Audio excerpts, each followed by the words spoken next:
से शुरू हुआ सावन का पवित्र महीना इस साल 19 अगस्त 2024 तक चलेगा। ये माह शिव जी की पूजा के लिए उत्तम माना जाता है। इस माह में पड़ने वाले प्रत्येक सोमवार को शिवलिंग का जलाभिषेक करना शुभ फलदायी माना जाता है। साथ ही कुंवारी लड़कियां अच्छे वर के लिए व्रत रखती हैं और विधि विधान से भगवान भोलेनाथ की पूजा करती हैं। वहीं धर्म में शास्त्रों में सावन का महीना महिलाओं के लिए बहुत खास माना गया है। कहा जाता है कि शिव जी के इस पवित्र महीने में महिलाओं को महादेव की कृपा से सौभाग्यवती होने का आशीर्वाद मिलता है। इसलिए इस माह में महिलाओं को विशेष पूजा आराधना करनी चाहिए। पूजा के अलावा ज्योतिष में कुछ उपाय भी बताए गए हैं जिन्हें करने से वैवाहिक जीवन सुखमय होता है। जानते हैं उन उपायों के बारे में, लेकिन उससे पहले अगर आप भी चाहते हैं कि माता लक्ष्मी का आशीर्वाद आप पर बना रहे तो इस चैनल को सब्सक्राइब करें, वीडियो को एक लाइक करें और कमेंट बॉक्स में जय मां लक्ष्मी जरूर लिखें। आप वीडियो को लाइक जरूर करें, बाद में आप लोग भूल जाते हैं। आपकी एक लाइक हमारा आगे वीडियो बनाने का मनोबल बढ़ाती है। नंबर 1, शिवलिंग पर जल चढ़ाएं। सावन माह में प्रतिदिन स्नान के बाद जल के लोटे में 2 चम्मच कच्चा दूध डालकर शिवलिंग का जलाभिषेक करना चाहिए। साथ ही शिवलिंग पर जल चढ़ाते समय श्री शिवाय नमस्तुभ्यं मंत्र का जाप करें। ज्योतिष के अनुसार इससे आपके पति को नौकरी में तरक्की के योग बनेंगे। इसके अलावा सावन के महीने में महिलाओं को रोजाना शिवजी की पूजा करनी चाहिए और कम से हर सोमवार को व्रत करना चाहिए। रोजाना सुबह स्नान के बाद शिवलिंग पर जल चढ़ाएं और उसके बाद पंचामृत से स्नान करवाएं। फिर अक्षत, फल, फूल चढ़ाएं। भगवान शिव की पूजा में सबसे जरूरी माना जाता है बेलपत्र। बेलपत्र के साथ भांग और धतूरा भी शिवजी को अर्पित करें। सफेद चंदन चढ़ाएं और उसके बाद सफेद मिष्ठान से भोले बाबा को रोजाना भोग लगाएं। अगर आप रोजाना यह सब नहीं कर सकती हैं तो शिवलिंग पर जल अवश्य चढ़ाएं। इसके अलावा हर सोमवार को विधि विधान से शिवजी की पूजा अर्चना करें। नंबर 2, पार्वती जी को हरी चूड़ियां चढ़ाएं और खुद भी पहने। सावन माह में चारों तरफ हरियाली छाई रहती है, इसलिए इस माह का हरे रंग से खास संबंध है। ऐसे में सावन के महीने में माता पार्वती को हरी चूड़ियां चढ़ाने से पति की आयु की लंबी होती है। साथ ही इस माह में प्रतिदिन विवाहित महिलाओं को हरे रंग की चूड़ियां पहननी चाहिए। इसके अलावा पति के करियर में सफलता के लिए हरी चूड़ियों का दान करना आपके लिए बहुत ही सौभाग्यकारी साबित होगा। नंबर 3, मेहंदी। सावन माह में सोमवार के दिन महिलाओं को अपने हाथों में मेहंदी लगाना चाहिए। सावन में महीने मेहंदी लगाना बहुत शुभ माना जाता है। ये सुहाग का प्रतीक माना जाता है। हरे रंग का संबंध बुध ग्रह से है।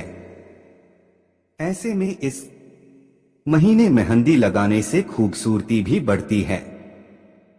नंबर 4, बिछिया और पायल जरूर पहने। सावन के महीने में विवाहित महिलाओं के पैर में बिछिया और पायल जरूर रहना चाहिए। इससे घर में पार्वती संग भोले बाबा स्वयं पधारते हैं। महिलाओं को साक्षात लक्ष्मी का रूप माना जाता है। सावन के दिनों में महिलाओं को सुहाग का सामान माता पर चढ़ाना चाहिए और दान भी करना चाहिए। इससे माता रानी प्रसन्न होती हैं और अखंड सौभाग्य प्रदान करने के साथ पति की दीर्घायु का आशीर्वाद देती हैं। नंबर 5, लाल साड़ी या सूट। अगर आप विवाहित हैं और सावन के महीने में महादेव की पूजा करने जा रही हैं तो लाल रंग की ही साड़ी या सूट पहने। ये आपके सौभाग्य की निशानी है। ऐसा कहा जाता है कि इस रंग के कपड़े पहनने से भगवान शिव और देवी पार्वती की असीम कृपा होती है। नंबर 6, कभी ना भूले मंगलसूत्र। पूजा करते वक्त कभी भी मंगलसूत्र पहनना ना भूलें। सावन के महीने में मंगलसूत्र तो जरूर ही पहनें। ये आपके सुहाग की निशानी होती है। नंबर 7, बिंदी। बिंदी महिलाओं के सुहाग की निशानी है, इसलिए पूजा करते वक्त कभी भी बिंदी लगाना ना भूलें। बिंदी लगाते वक्त ध्यान रखें कि ये काले रंग की ना हो। नंबर 8, शिवालय में घंटा और भस्म दान करें। सावन के महीने में घंटे का दान शिवालय में करने से भी आपके जीवन में सुख समृद्धि आएगी। भोलेनाथ को भस्म का श्रृंगार करने से भी करियर में आ रही रुकावटें दूर होती हैं। बांस का बना पात्र भस्म रखने के लिए इस्तेमाल किया जाता है। बांस के पात्र में भस्म दान करने से जीवन में अपार सफलता की प्राप्ति होती है। अपने घर में सावन के महीने में खासकर ये ध्यान रखें कि पति और पत्नी आपस में कलह क्लेश ना करें। संध्या के समय भगवान भोलेनाथ के समक्ष दीप जगाएं और उसमें एक हरी इलायची डाल दें। आपके घर में सुख समृद्धि के साथ साथ धन धान्य के भी योग बनेंगे। नंबर 9, पति पत्नी मिलकर रुद्राभिषेक करें। सावन के महीने में रुद्राभिषेक करने से भी आपको भगवान भोलेनाथ की असीम कृपा प्राप्त होगी। भोलेनाथ का पूजन करना सबसे अत्यंत लाभकारी उपाय है। पंचामृत से भगवान भोलेनाथ का जप करने से बहुत लाभ मिलता है। इसके अलावा सावन के माह में आपको पेड़ लगाने से भी करियर में वृद्धि मिलने के योग बनते हैं और जीवन की नकारात्मकता दूर होती है। सोमवार के दिन महिलाएं भगवान शिव के मंदिर जाने से पहले एक तांबे के लोटे में शुद्ध जल, केसर और तिल का एक मिश्रण तैयार करके शिवलिंग पर अर्पित करें। यदि ये उपाय पति पत्नी मिलकर करेंगे तो नौकरी के लिए फलदायी होगा और धन के मार्ग खुलेंगे। नंबर 10, भजन। महादेव को भोलेनाथ भी कहा जाता है क्योंकि वे बहुत शीघ्र प्रसन्न होते हैं। वहीं सावन के महीने में उन्हें प्रसन्न करना और भी आसान होता है। महादेव की प्रसन्नता देखकर माता गौरी भी अत्यंत आनंदित होती हैं। इसलिए सावन के महीने में महिलाओं को महादेव के भजन गाने चाहिए। इससे उन्हें शिव और गौरी दोनों की कृपा प्राप्त होती है। नंबर 11, सुहागिन महिलाएं करें ये वस्तुएं दान। सावन के महीने में सोमवार के साथ साथ मंगलवार के व्रत का भी खास महत्व होता है। मंगला गौरी के इस व्रत में माता पार्वती की पूजा की जाती है और व्रत रखा जाता है। सुहागिन महिलाओं के लिए यह व्रत करना बहुत शुभ माना जाता है। अगर आप व्रत नहीं भी करती हैं तो इस दिन श्रृंगार सामग्री का दान जरूर करें। ऐसा करके आप सदैव सौभाग्यवती रहने का आशीर्वाद मां पार्वती से प्राप्त करती हैं। चलिए दोस्तों, अब बताते हैं महिलाओं को सावन में कौन से काम नहीं करने चाहिए। सावन महीने में महिलाएं भूलकर भी ना करें ये काम। नंबर 1, ना लगाएं शिवलिंग हाथ। सावन के दौरान शिवलिंग की पूजा करते हुए इस बात का ख्याल रखें कि आप उन्हें हाथ ना लगाएं।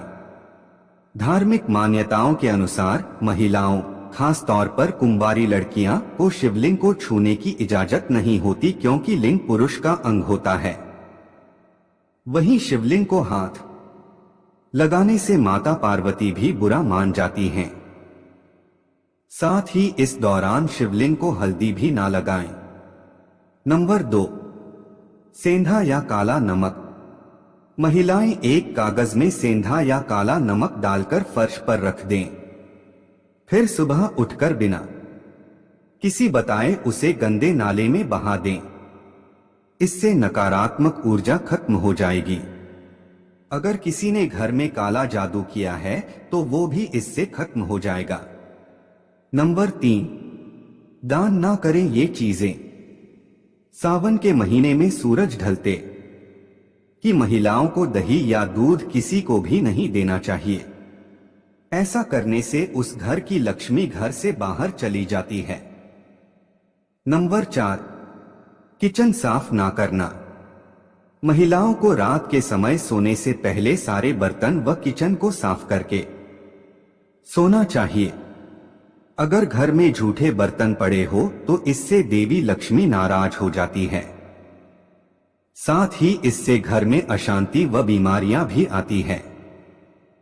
नंबर 5, गलत जगह ना रखें झाड़ू। सभी महिलाओं को झाड़ू को दक्षिण दिशा में रखना चाहिए। इससे पैसों की किल्लत दूर होती है। अगर आप रात में पानी को सिर के पास रखकर सोते हैं तो ऐसा ना करें, क्योंकि इससे घर की लक्ष्मी रूठ जाती है। नंबर 6, खुले बाल छोड़ना। शास्त्रों के अनुसार सावन महीने में महिलाओं को अपने बाल खुले नहीं छोड़ने चाहिए, खासकर रात के समय। सावन में अगर कोई महिला अपने बालों को खोलकर सोती है तो उसके ऊपर नकारात्मक असर पड़ता है। साथ ही इससे घर में कलह क्लेश भी बढ़ता है। साथ ही इस दौरान बाल कटवाने से भी बचें। नंबर 7, ना काटें नाखून। नाखून काटने या उसे शेप देना भी सावन के महीने में अशुभ होता है। इससे ना सिर्फ भगवान नाराज होते हैं बल्कि यह घर में दरिद्रता का कारण भी बनता है।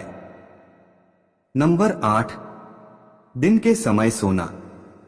ऐसा कहा जाता है कि इस पूरे महीने भोलेनाथ धरती पर आगमन करते हैं। महिलाओं को घर की लक्ष्मी माना जाता है।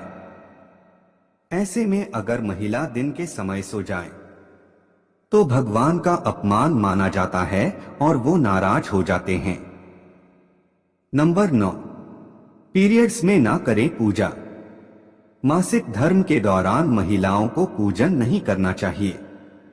माना जाता है कि महिलाओं के लिए मासिक धर्म के 7 दिन तक पूजन करना वर्जित होता है। नंबर 10, मांसमदिरा से रहें दूर। हिंदू धर्म में सावन का विशेष महत्व बताया गया है, इसलिए इस महीने में मांसमदिरा का सेवन नहीं करना चाहिए। इससे आपका मन अशुद्ध होता है और अशुद्ध मन से भगवान की पूजा नहीं की जाती। यह तमाम जानकारी जनरुचि को ध्यान में रखकर दी जा रही है। ज्योतिष और धर्म के उपाय और सलाहों को अपनी आस्था और विश्वास पर आजमाएं। वीडियो का उद्देश्य मात्र आपको बेहतर सलाह देना है। इस संदर्भ में हम किसी प्रकार का कोई दावा नहीं करते हैं। दोस्तों, आज की हमारी वीडियो आपको कैसी लगी हमें कमेंट करके बताएं। अगर आपको हमारी वीडियो अच्छी लगी तो कमेंट बॉक्स में जय मां लक्ष्मी जरूर लिखें। माता लक्ष्मी आप पर सदैव अपनी कृपा बनाए रखें। वीडियो के अंत तक बने रहने के लिए धन्यवाद।